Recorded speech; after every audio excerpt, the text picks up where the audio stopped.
on va traiter un exercice de la classe de seconde S, la partie chimie. Et c'est la leçon numéro 1 de chimie, mélange et corps pur. Et ces arts d'exercice viennent le plus souvent dans les différentes évaluations de sciences physiques de la classe de seconde S. On introduit dans un odiomètre 112 cm3 d'un mélange gazeux de dihydrogène et de dioxygène.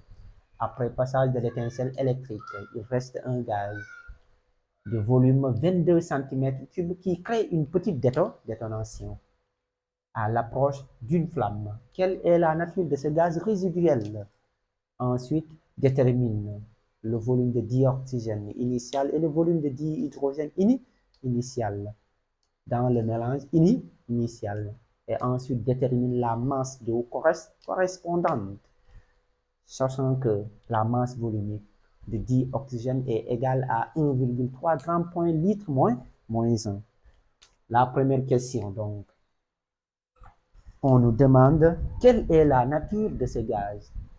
Donc, le gaz qui crée une petite détonation, c'est le dihydrogène à l'approche d'une flamme.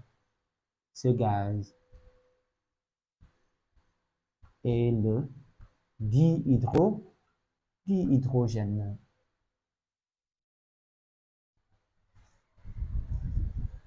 Petit 2, on nous demande par la suite de déterminer ce qu'on appelle les volumes de dioxygène et de dihydrogène dans le mélange initial. Donc, on va partir de quoi? De V du mélange initial égale à quoi?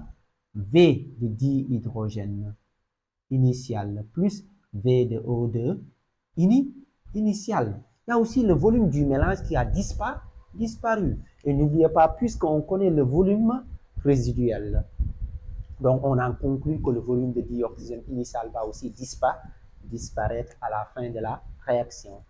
Donc VMD, c'est-à-dire le volume du mélange disparu, c'est toujours égal aussi au volume de dihydrogène disparu plus V de O2 disparu.